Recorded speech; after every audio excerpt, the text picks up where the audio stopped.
On Father's Day morning, my own son looked me in the eye and said, "You're too fragile to travel." "Dad, just watch the dog." 3 days later, I found a torn envelope in the trash. It had 4 boarding passes inside. None of them were mine.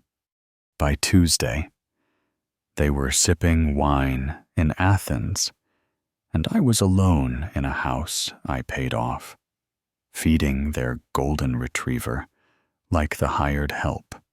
They didn't just forget me, they planned to leave me behind. My name is Frank Carter.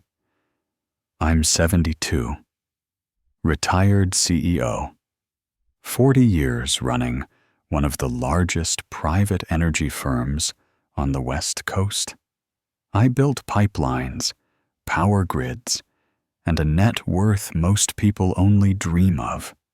And they thought I wouldn't notice when they started siphoning it. If you've ever been blindsided by family greed, drop your city in the comments. I want to know how far betrayal travels. Subscribe.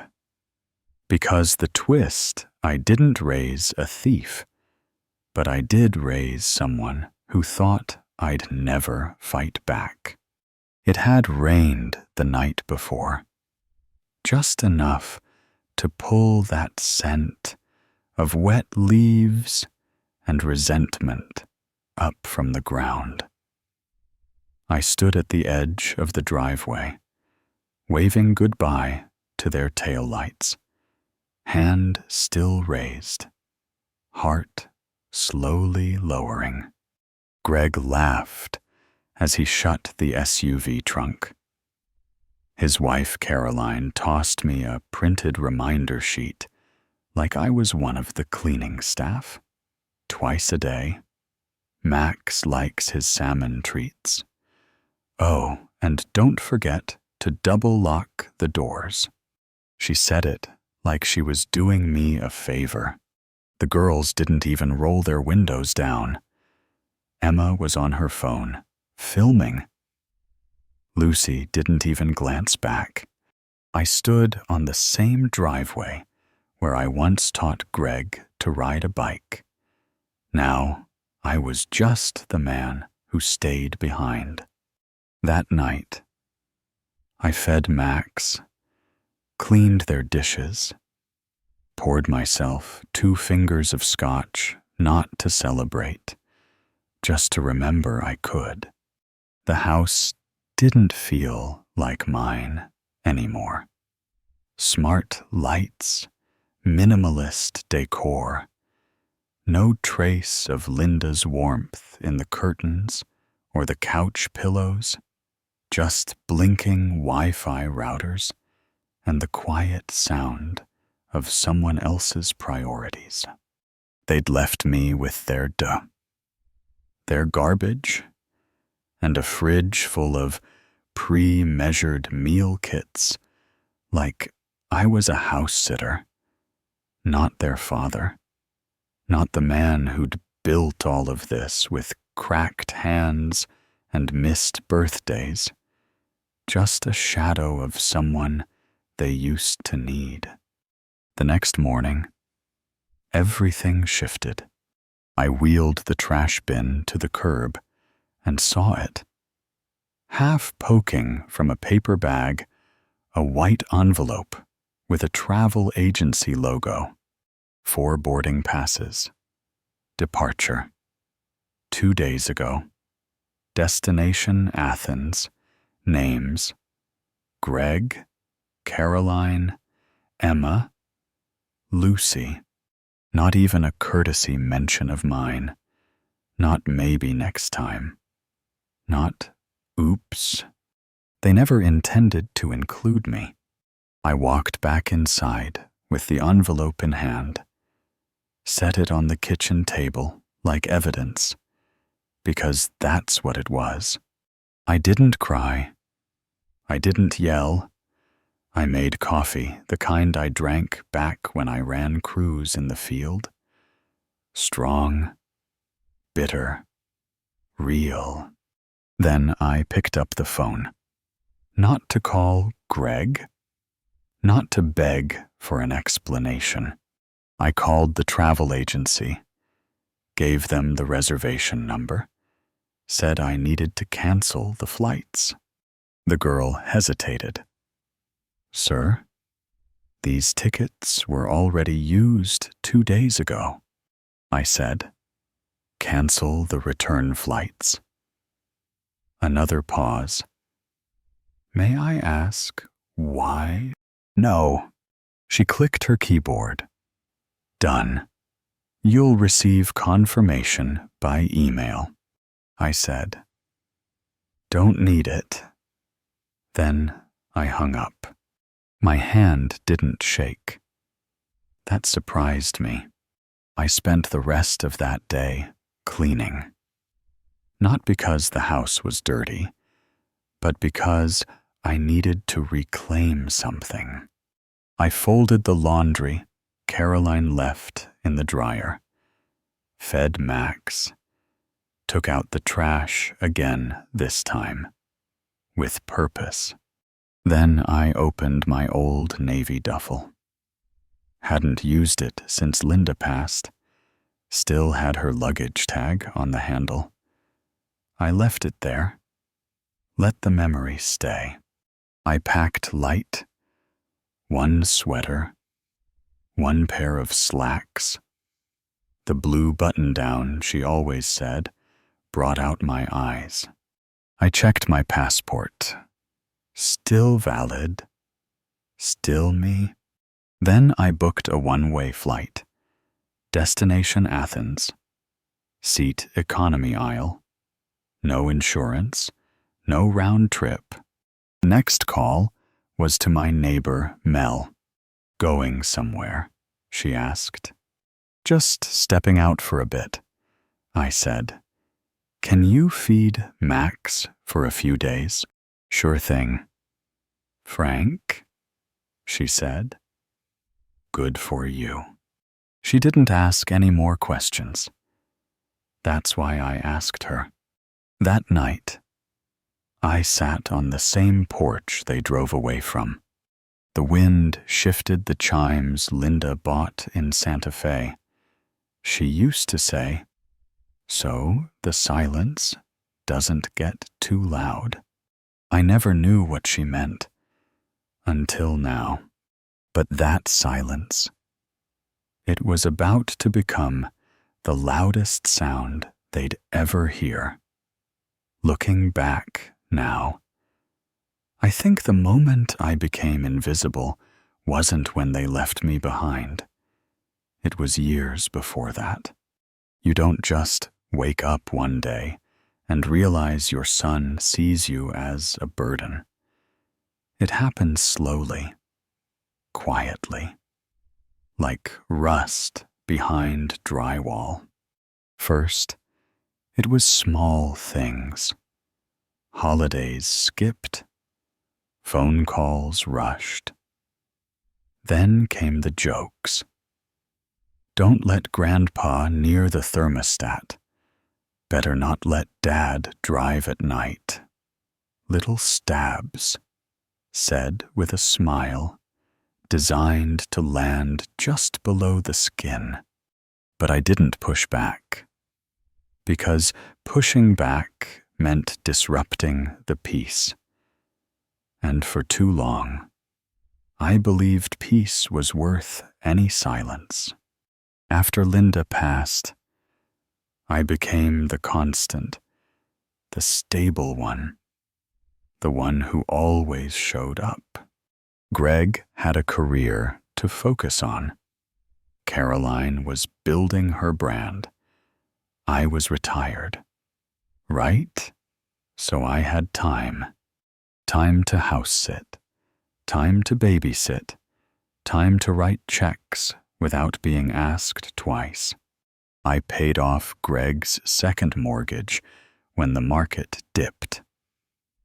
Fronted Emma's freshman year tuition when their budget got tight.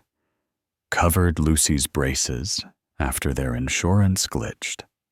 No interest, no strings, just trust. I gave because that's what I thought fathers did. I gave, and they took. And the more I gave, the more I disappeared. Greg always was the golden child. Even when he wrecked the family car at 16, Linda blamed herself, said we pushed him too hard. When I missed his college graduation because I was closing a massive energy deal in Denver, he never forgave me. But he also never turned down the cash that deal brought in. Caroline. She knew how to play the game. She'd smile, make dinner once every quarter, hand me a glass of wine, and then slip a small favor into the conversation. You're so good with paperwork. Frank, can you review this trust document?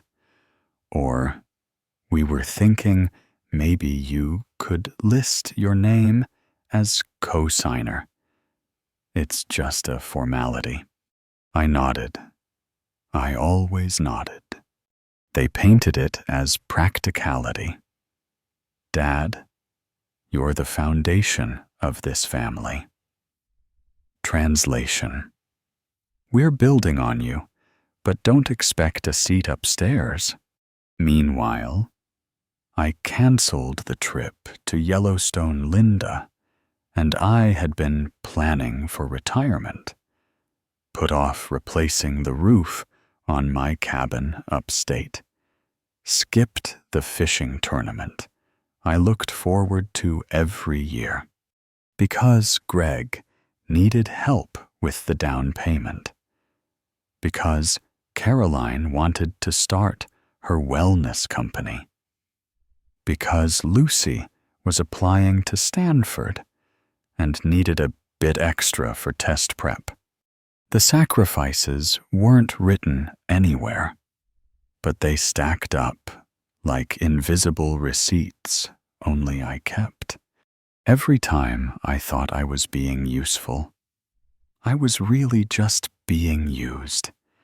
There's a difference, but it's hard to see it when it's happening slowly, beneath years of good intentions and old promises.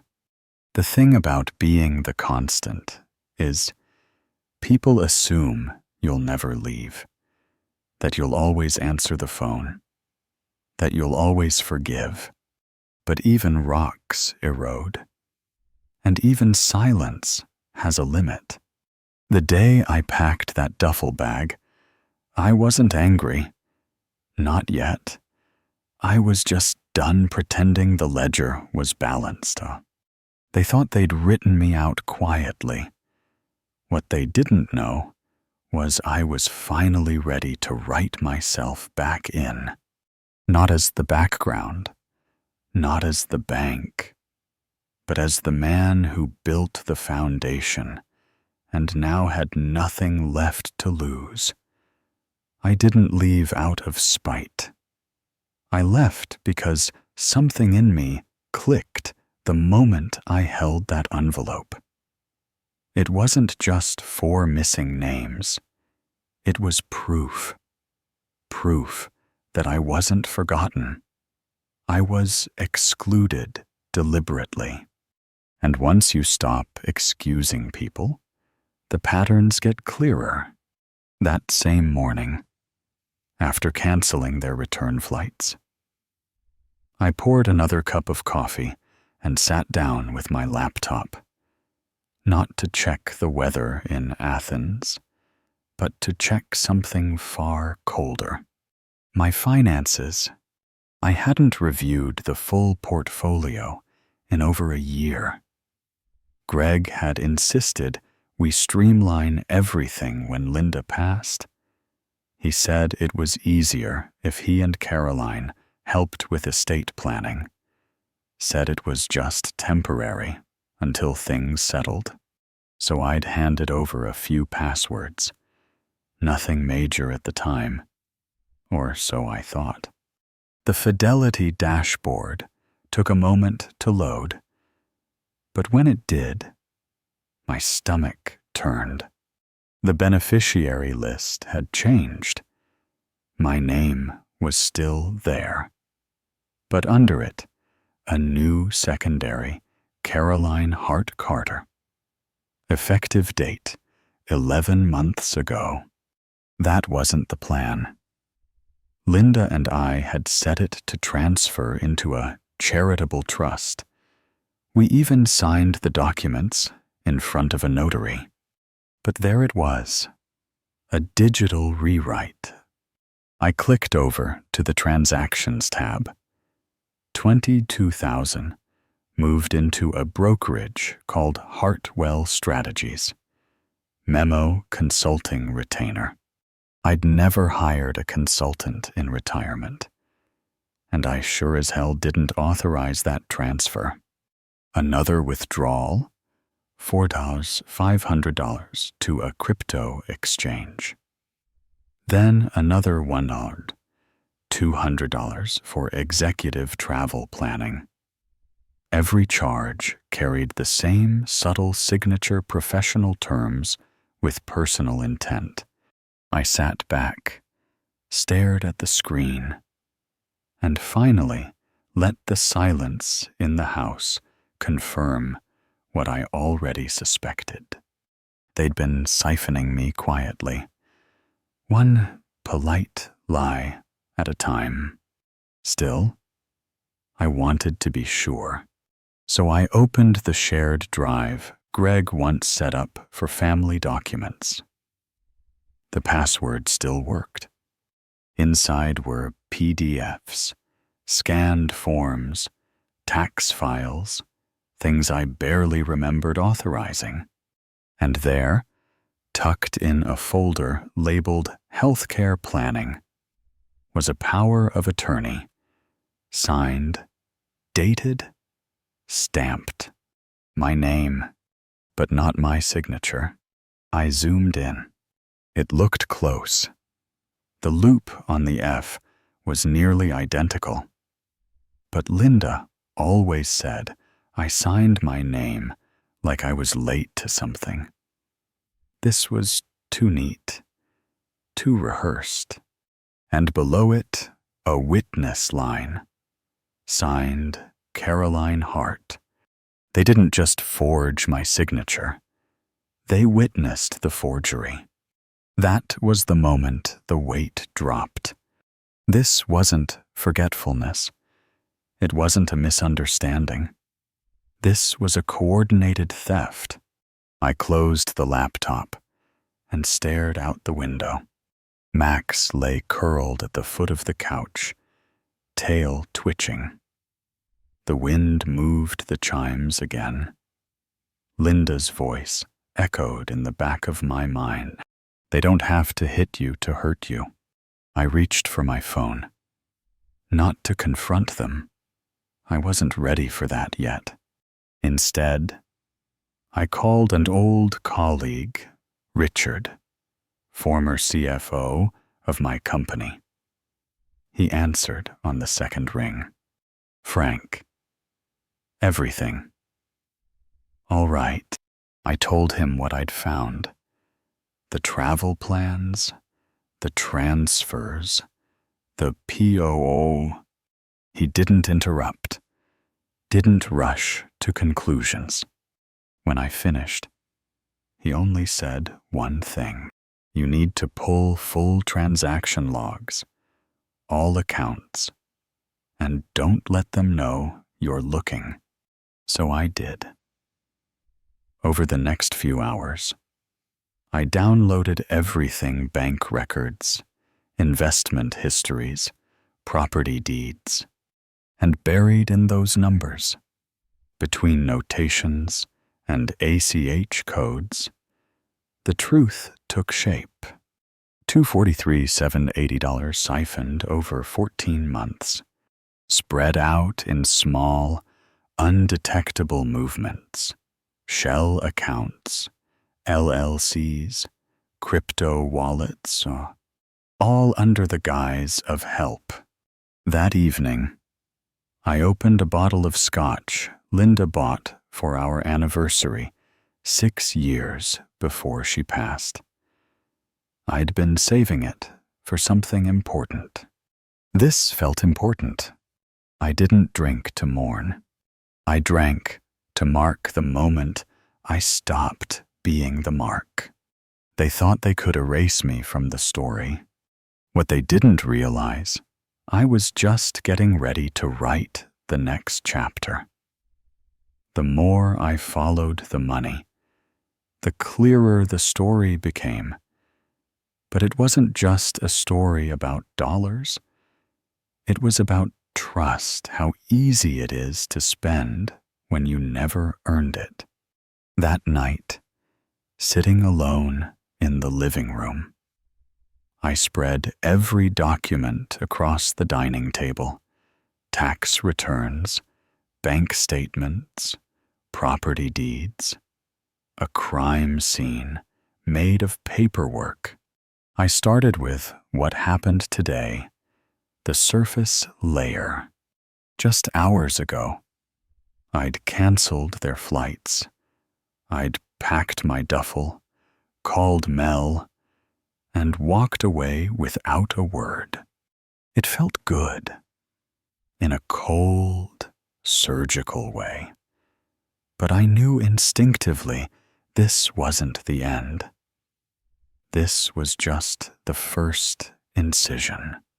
I looked at the power of attorney form again, then the account statements, and finally, my phone, still buzzing with missed calls. That's when I realized this ran deeper than a forged signature. I remembered a conversation from months ago. Greg had insisted on a Zoom call just to update the family on estate plans. He'd been unusually forceful about it, making sure Caroline was in the frame. I'd brushed it off, thinking they were just eager for clarity. Now, replaying it in my mind, I saw the edges. Caroline had steered the conversation to health my memory, my routines, whether I'd had any more falls. She mentioned the neighbor's father, lost his capacity overnight. So sad, isn't it, Frank? I could almost smell the legal paper, fresh from the printer. As she spoke, on a hunch, I opened my email archives, searched for capacity assessment. There it was, an email from their lawyer. Subject line, annual check-in, CC'd to Greg and Caroline. Attached, a document, preliminary medical evaluation. I opened it. The doctor's name was familiar. A friend of Caroline's, someone I'd met at one of her charity galas. The report was full of veiled language, mild cognitive concerns. Recommend ongoing monitoring. No hard diagnosis, just enough doubt to justify a legal maneuver. This was the second layer, the conspiracy. Greg hadn't just moved my money. He'd recruited their family lawyer, pushed through concerns about my capacity, and found a doctor to play along. Caroline was the glue, the one who coordinated it all. I pictured her, efficient as ever, orchestrating the paperwork and emails, cleaning up the digital trail. But there was more. I remembered the Slack channel Greg set up last winter. Family logistics. At the time, I thought I'd simply lost the invite. But now, thanks to a shared link in an old text thread, I found my way in. Hundreds of messages. Caroline's name everywhere. Update the will before tax season. Make sure Dad doesn't touch the equity line until POA is clean. My chest tightened. Even Lucy Sweet, distracted. Lucy was copied on a few threads. Emma, too. Neither said a word. Just silent thumbs up emojis. Green check marks. I wasn't just being stolen from. I was being managed. The plan had started 17 months ago. Small moves, little requests, until suddenly the whole chessboard belonged to someone else. I sat back and let it all wash over me. Smells of old legal pads and printer ink. The faint hum of the Wi-Fi router in the hall. That envelope hissing as I tore it open. And Caroline's voice, sharp as a paper cut. Athens isn't for everyone. Dad, you'll be more comfortable here. Now I saw the timeline. First, the paperwork. Then the digital transfer. Then the narrative painting me as slow, fragile, easy to sideline. But there was one more twist. A notification popped up. Motion detected on my Ring camera. Last week at 11:32 p.m. Video file attached. I clicked play. Caroline at my front door, shuffling through a stack of documents. Greg behind her, whispering, "Just sign it. He'll never know." I paused, heart pounding. This was it, the light bulb moment. Every breadcrumb led here. The false concern, the meetings I'd missed, the password resets, the staged accidents with my medication. They hadn't just cut me out. They'd buried me alive, all while smiling for family photos. Suddenly, it all made sense. I wasn't crazy. I wasn't forgetful. They were just hoping I'd never see the whole picture. But I did. And now, finally.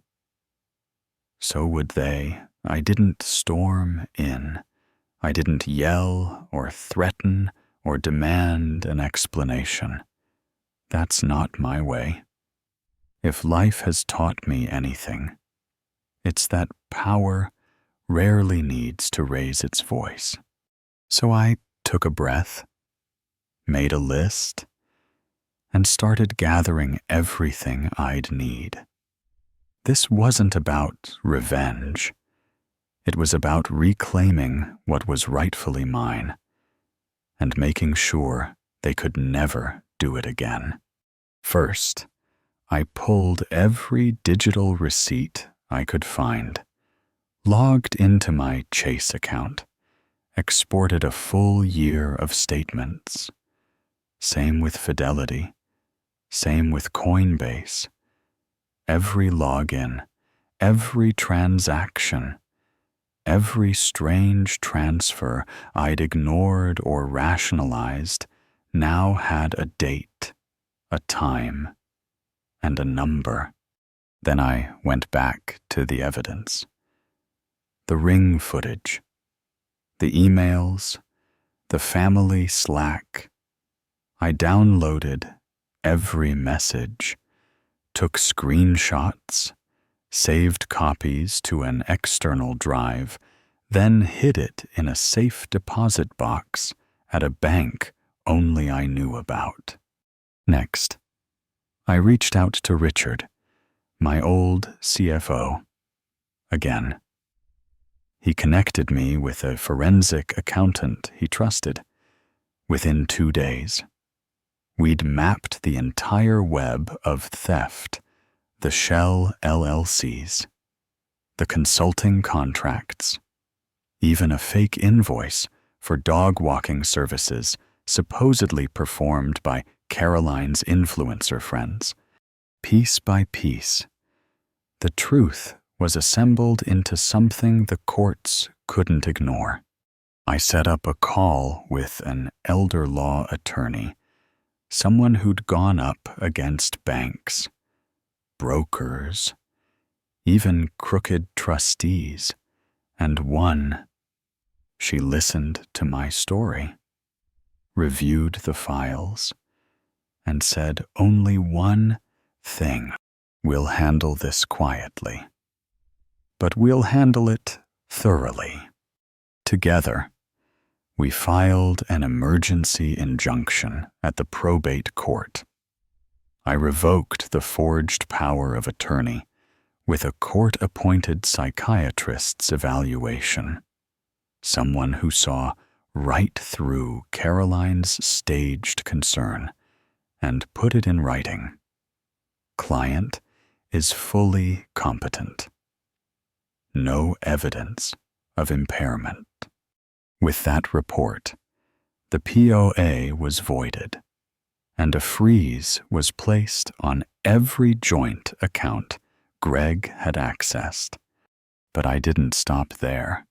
I moved the title of my condo in Lisbon, something I'd kept hidden, in an LLC Linda and I created years ago, into my name exclusively.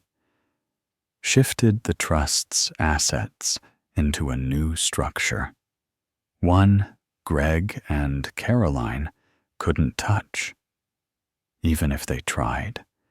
Filed IRS tips about their business expenses, sent an anonymous package to the SEC outlining Greg's financial abuses, and quietly, I sent a LinkedIn message to Caroline's key sponsors, just a link to a news article about elder financial abuse and a polite suggestion to do their due diligence.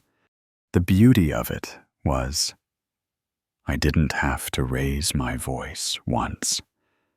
Every move was silent, documented, and legal, and all the while, I kept the routine, walked Max around the block, paid bills, smiled at neighbors, but inside, I was rebuilding piece by piece. There was a strange power in that. Not the kind that needs applause or vengeance, but the kind that lets you stand tall, knowing you took your life back without lowering yourself to their level. The last thing I did, I wrote a letter to each of them, not to gloat, just to make sure they understood, in clear terms, that I knew everything, that I had evidence, that the court would be in touch, and that next time they looked for an easy mark, they should choose someone else. I sealed those letters, left them on the kitchen counter, and locked the door behind me.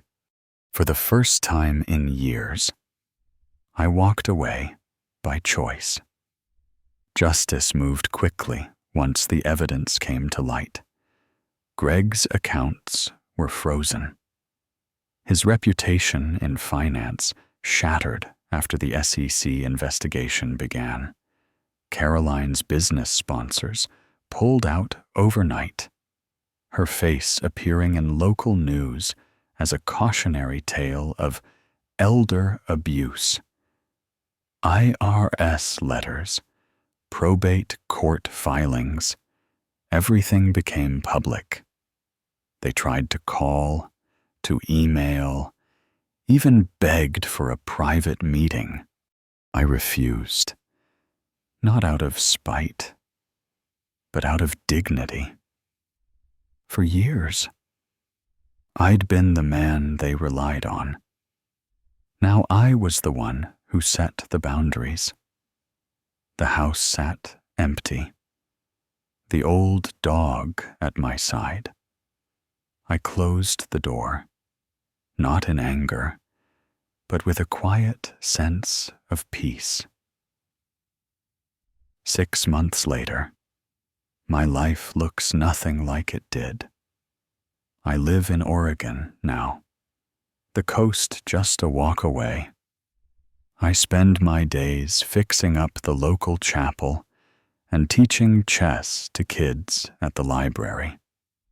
Max sleeps by my feet, and the air here feels cleaner, lighter.